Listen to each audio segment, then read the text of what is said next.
श्री हरिवंश महाराज जी, आपके चरणों में कोटि कोटि प्रणाम। प्रभु जी, बहुत दुखी हूँ, बहुत ही ज्यादा दुखी, हद से ज्यादा दुखी। ऐसा लगता है संसार में मुझसे ज्यादा कोई दुखी नहीं है और आपसे ज्यादा कोई सुखी नहीं है महाराज जी। महाराज जी, नहीं यार, हमारी तो दोनों किडनी फेल है यार।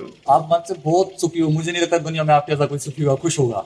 आखिर ये बात तो मानते हैं इसलिए मानते हैं कि हमारा मन एक ही रास्ता पकड़े हुए है, श्री जी के चरणों की तरफ, और उनकी कृपा से बस उन्हीं की तरफ बढ़ता रहे। और वो है आनंद स्वरूप, वो है परमानंद स्वरूप, वो है प्रेमानंद स्वरूप। तो वही आनंद अंदर स्फुरित होता रहता है।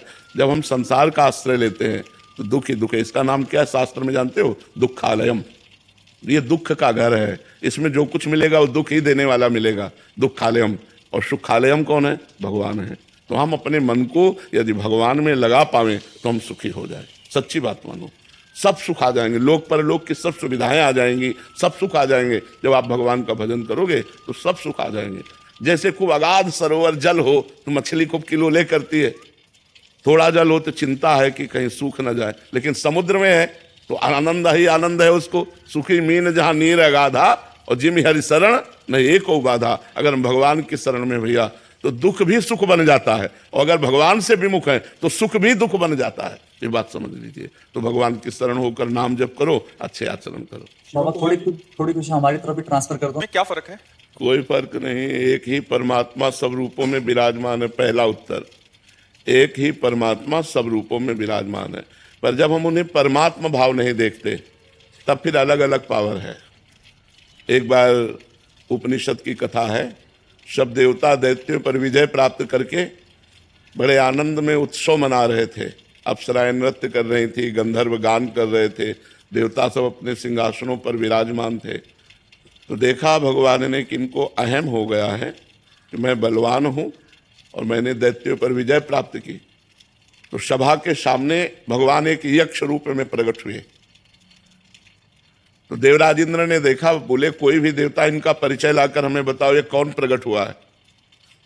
तो सबसे पहले आप कितने सुखी रहते। अगर ऐसा होता हम तो पूरे भारत को ट्रांसफर कर देते क्योंकि अपने बस का कुछ है नहीं। तुम्हारी समझ से तुम्हें सुख मिलेगा और तुम्हारी समझ से तुम्हें दुख मिलेगा। पॉजिटिव चिंतन हो गया तो निगेटिव चिंतन को दबाकर जब पॉजिटिव चिंतन बढ़ता है तो आनंद आता है, और जब पॉजिटिव चिंतन को दबाकर निगेटिव चिंतन बढ़ता है तो हम चाहे जितने करोड़पति हों हमें दुखी का अनुभव होगा।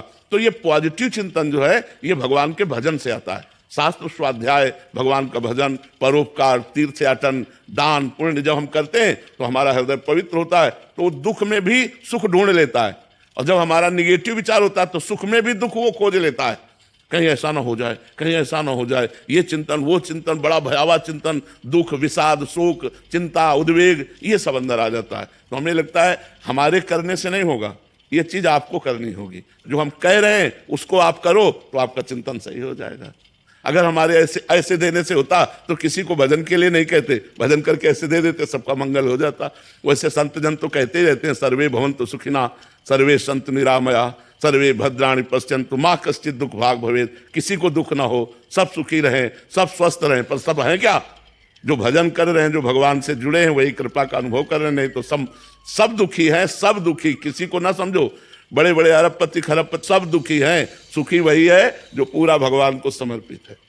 समझ पा रहे? तो समर्पण करो और नाम जप करो। राधे राधे महाराज जी। महाराज जी, आपके चरणों में कोटि कोटि प्रणाम। महाराज जी, भगवान एवं देवता जी में पहले वायुदेव प्रकट हुए, बहुत बलवान देवता है। विश्व में वायुदेव से बढ़कर कोई बलवान नहीं। जैसे वायुपुत्र हनुमान, पवन पुत्र हनुमान है ना, तो सबसे बड़े बलवान वायु देवता। जैसे उनके पुत्र भीम, तो बल की अगाध महिमा वायु देवता की है। और हम सब वायु देवता से ही जीवित है, सबके प्राण वायु से ही तो संचलित हैं। सब जितना चराचर जगत है वो वायु से ही है। ऑक्सीजन खत्म हो जाए, सब नष्ट हो जाए, वायु से ही तो है। तो वायु देवता खड़े हुए और कहा मैं इनका परिचय लाता हूं। तो वायु देवता गए और कहा यक्ष तुम कौन हो? तो उनका हम तो अपना परिचय बाद में बताएंगे, पहले आप बताएं आप कौन हैं। बोले मैं पवन हूं, वायु।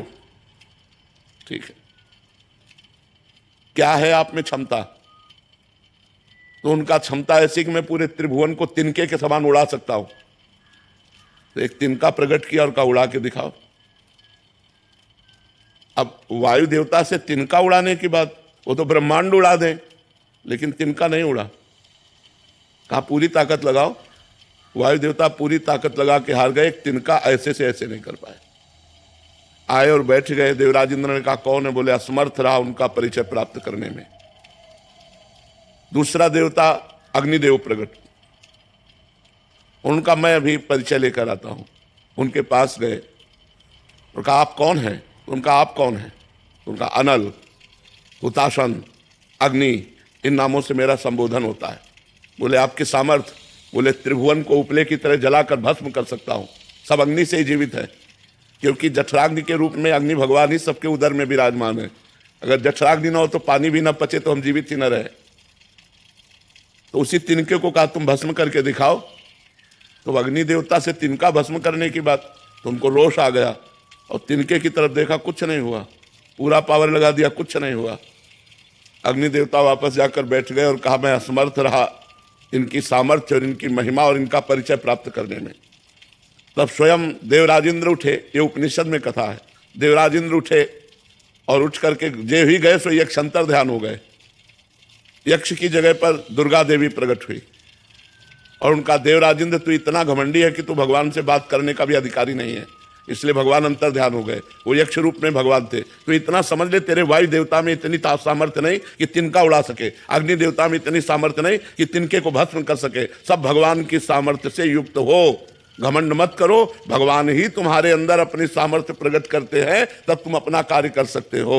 तो वैसे सब देवता भगवान के स्वरूप हैं, पर जब अलग हम देखते हैं तो उनकी सामर्थ्य एक सीमा में है और भगवान असीम सामर्थ्यशाली है। देवता मोक्ष नहीं प्रदान कर सकते, देवता एक सीमित फल प्रदान करेंगे। जितनी आप आराधना करोगे उतना ही फल आपको प्राप्त होगा। देवता एक दुकानदार जैसा, जैसे आपकी दुकान में जो सामान है हम पैसा दे तो उतना ही दोगे, इसके अलावा नहीं दोगे।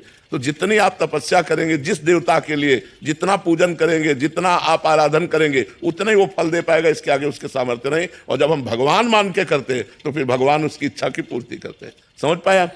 श्री हरिवंश प्रभु। श्री हरिवंश महाराज जी, आपके चरणों में कोटि कोटि प्रणाम। महाराज जी, श्री जी और आपकी कृपा से आपको करीब 1.5 साल से गुरु रूप में स्वीकार किया है। बहुत जीवन में परिवर्तन आया। महाराज जी, मेरा प्रश्न है कि आप कहते हैं कि अपना पुराना रजिस्टर जांच लो। गुरुदेव भगवान, मेरे पुराने रजिस्टर में व्यभिचार, चापलूसी, झूठ, अवगुण दर्ज हो गए हैं। मैं अपना नया रजिस्टर तैयार करना चाहता हूं, जिससे भागवतिक न्यायालय में मेरी जीवात्मा का न्याय एवं कल्याण हो सके। इसके लिए क्या करूं? भगवान नाम जप करो, भगवान की कथा सुनो, सब में भगवान को देखने की चेष्टा करो, परोपकार करो, इसी से बहुत बढ़िया रजिस्टर बन जाएगा। किसी का बुरा मत चाहो, किसी का बुरा मत देखो, किसी का बुरा मत करो और खूब नाम जप करो, बढ़िया हो जाएगा। गुरुदेव भगवान, ये आंख, ये हाथ, ये मन दलदल में फंसा दिया प्रभु मुझे। हाँ, बिल्कुल फंसा दिया, लेकिन ये नाम उठा के आपको भगवान के समीप पहुंचा देगा। नाम जप करो, राधा राधा राधा राधा, सब ठीक हो जाएगा। खूब केस आपके हवाले है। खूब नाम जप करो, नाम जप करो, नाम से सब ठीक होगा। हम सब मुजरिम है माया के अंतर्गत तो है ना। निकाल सकते हैं तो भगवान ने निकाल सकते हैं इस माया दलदल से। जैसे तुम हो वैसे हम हैं, कोई खास बात नहीं है। हाँ, हम भगवान की शरण में हैं, आप अभी अहंकार की शरण में हो, अंतर इतना है। इसलिए खूब नाम जप करो और अहंकार को भगवान के चरणों में समर्पित कर दो। महाराज जी, भगवान शिव अपने भक्तों को आत्मबोध की ओर कैसे ले जाते हैं? कृपा रूप से या साधना से?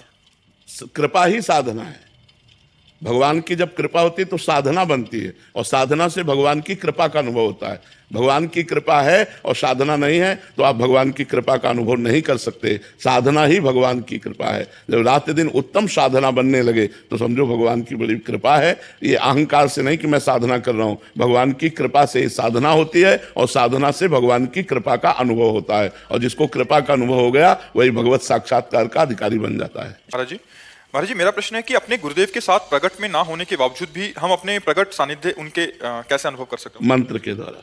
जो गुरु मंत्र है, यदि हम उसे खूब जपें तो गुरु मंत्र की जगह ही गुरु जी प्रकाशित हो जाएंगे। महाराज जी, मैंने गुरु मंत्र तो नहीं लिया है, पर मैंने आपको गुरु रूप में वर्ण किया है, तो आप एक बार श्रीमुख से बोल दीजिए कि आप मेरे साथ हैं। तो हम तो राधा राधा कहते हैं, ये गुरु मंत्र नहीं है क्या? अगर राधा राधा आप जप रहे तो हम आपके साथ ही हैं। राधा ही हमारा प्राण है, राधा ही हमारा जीवन है, राधा ही हमारा सर्वस्व है। जी, मैंने आज से आपके जो श्रीमुख से मैंने कृष्ण कृष्ण नाम से मतलब जपना शुरू किया था। कृष्ण जपो, वही राधा है, वही कृष्ण है। कृष्ण कृष्ण जपो। राधा नाम हनुमान चालीसा के साथ भी जप सकते हैं, भगवान नाम कहीं भी जप सकते हैं। राधे राधे। महाराज जी, मनुष्य अंदर से इतना बेचैन क्यों रहता है? सब कुछ होते हुए भी अशांत क्यों है? क्योंकि वो आनंद का अंश है, उसे आनंद चाहिए। और इस दुखालयम अशाश्वतम, दुख प्रदान करने वाले नाशवान संसार में आनंद कहीं है नहीं। वो खोजता है प्रतिकूल शरीरों में, जैसे पुरुष शरीर तो स्त्री शरीर में, स्त्री शरीर तो पुरुष शरीर में, वस्तुओं में, धन में, मकान में, पद में, प्रतिष्ठा में। लेकिन ये सब जिसको प्राप्त है वो भी आनंद में नहीं है, क्योंकि आनंद का अंश आनंद समुद्र में ही अवगाहन करने पर वो आनंदित हो सकता है, और वो है भगवान, सिर्फ भगवान। तब लगी कुशल न जीव कहूँ, सपने हूँ मन विश्राम, जब लग भजत न राम कहूँ, शोक धाम तज काम। जो चाहत है नित्य सुख, अरु मन को विश्राम, हित ध्रुव हित सो भजत रहो, पल पल श्यामा श्याम श्यामा श्याम श्यामा श्याम। जब तक भगवान का भजन नहीं होगा तब तक कोई उपाय करके देख लो, मन शांत नहीं होगा। कुछ भी भोग लो, कुछ भी खा लो, कुछ भी देख लो, कहीं भी चले जाओ, एक अपूर्ति सी बनी रहती है। लगता है जो मैं चाह रहा था वो इसमें नहीं मिला, शायद इसमें होगा, शायद इसमें होगा, शायद इसमें होगा, और पूरा जीवन भोगते भोगते व्यतीत हो जाता है और कभी नहीं मिलता। और देखो गोस्वामी जी कह रहे हैं, तुलसीदास जी महाराज, जाकी कृपा लवलेस ते, मतिमंद तुलसी दास हो, पायो परम विश्राम, राम समान प्रभु नाही। बोले परम विश्राम प्राप्त हो गया। जहां जन्म जन्मांतर से भटकते चले आ रहे थे, एक कृपा कोर भगवान की हुई कि हृदय शीतल हो गया, जन्म जन्म की तपन आनंद में बदल गई, अब कुछ नहीं चाहिए। वैसे तो मैं मतिमंद हूं, गोस्वामी जी कह रहे हैं, मतिमंद तुलसीदास हूं, पर पायो परम विश्राम, राम समान प्रभु नाही कहूं। भगवान के समान जो विश्राम हृदय में प्राप्त होता है वो कहीं संपत्ति में, किसी वस्तु में या किसी पद में नहीं मिल सकता। पर हमारा मन संसार में तो सहज में जुड़ जाता है, लेकिन भगवान में नहीं जुड़ता, क्योंकि भगवान दिखाई नहीं देते। पर इसीलिए हम जो दिखाई देता है उसमें आनंद खोजते हैं, पर जो दिखाई देता है उसमें आनंद है नहीं, और जो नहीं दिखाई दे रहा वो आनंद सिंधु है। तो इसी को गुप्त करके भगवान खेल रहा है, अपने आनंद को गुप्त करके इस माया में ही खेल रहा है वो। अब हमें संत मिले, गुरु मिले, गाइड मिले, और वो हमें रास्ता बतावें आनंद का। जब हम साधना करें तो हमारा मन विश्राम को प्राप्त हो जाएगा। रोम रोम आनंद से भर जाता है, रोम रोम आनंद से भर जाता है, हृदय में कोई चाह नहीं रह जाती। बस एकांत में बैठकर इस बात से रोना आता है कि आपने कृपा की, वो मुझे संसार से घसीट लिया। अगर आप कृपा न करते तो पूरा जीवन संसार में नष्ट हो जाता। प्रभु आप बड़े कृपालु हो जो मुझे संसार से हटाकर अपने में लगा लिया। जी आपने